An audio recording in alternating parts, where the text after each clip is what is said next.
నమస్కారం అండి. నమస్కారం. నమస్తే. నమస్కారం అండి. మా మాధవరావు గారు అబ్బాయి సుధీర్. నమస్కారం అండి. హాయ్ బాబు. హలో. హలో.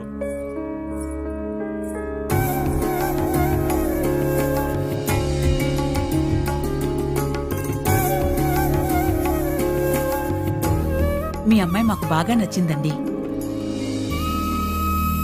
మీ ప్రిన్సిపల్స్ మంచితనం గురించి విన్నాం.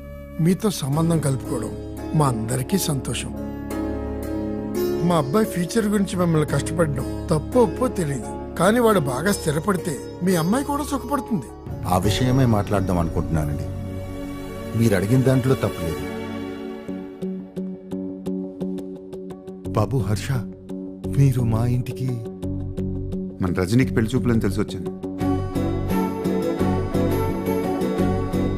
మా చైర్మన్ రవికాంత్ గారు అబ్బాయి. నమస్తే సార్. కూర్చోండి సార్. రండి బాబు, కూర్చోండి. Hi sir. హాయ్. మీ ఫాదర్ని చూసినప్పుడల్లా ఇన్స్పైర్ అవుతుంటాను సార్. ఆయనలా కష్టపడాలి, సక్సెస్ఫుల్ అవ్వాలి అని. All the best. మాధవరావు గారు మా కంపెనీలో ఎప్పటి నుంచో పనిచేస్తున్నారు. He's like family. వాళ్ళ ఇంట్లో పెళ్ళంటే మా ఇంట్లో పెళ్ళి అన్నట్టే. మీ అబ్బాయి పై చదువులు కొంచెం డబ్బులు వస్తుందని విన్నాను. మా కంపెనీలో ఆయన చేసిన పనికి ఆయన పేరుని కొంచెం షేర్లు పెట్టాం. మీరు అడిగిన దానికి ఇబ్బంది ఏమి లేదు. మంచి రోజులు చూసి ముహూర్తాలు పెట్టండి. మా ఇంటి ఆడపిల్లమ్మ బాగా చూసుకోవాలి. వస్తుంది సార్.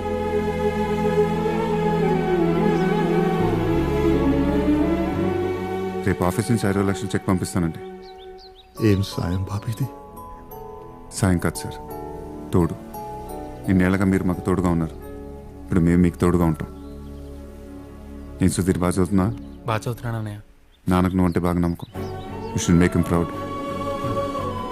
లోపల తీసుకెళ్ళి అందరూ వెయిట్ చేస్తున్నారు. వినండి సార్.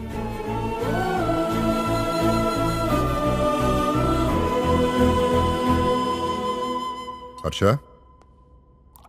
మీటింగ్ నుంచి అట్టే వెళ్ళిపోయా, మళ్ళీ రాలేదు. ఎక్కడికి వెళ్ళావు?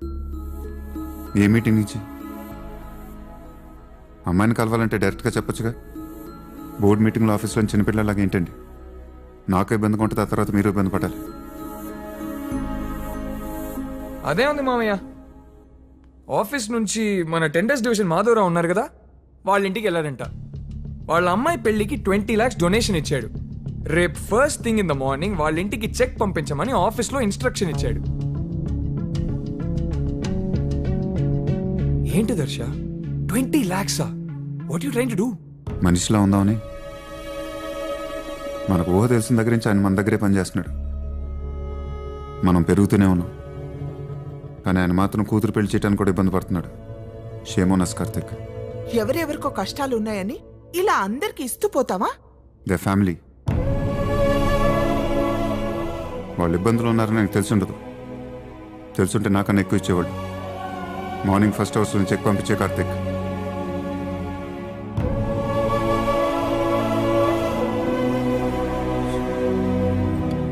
ఇప్పుడు 20 lakhs ఇంకా ఇలా ఎంతమందికి ఇస్తూ వెళ్తాడు మామయ్య? నువ్వు ఇంకా 20 lakhs గురించి ఆలోచిస్తున్నావా? నేను వాడి ఆలోచనల గురించి ఆలోచిస్తున్నాను. 2 ఏళ్ల నుంచి నారాయణరావు గారు స్కూల్ పడిపోయే స్టేజ్ లో ఉందని చెప్తూనే ఉన్నారు. అది పట్టించుకోకపోవడం వల్లే ఈ రోజు 4 పిల్లల ప్రాణాలు పోయాయి.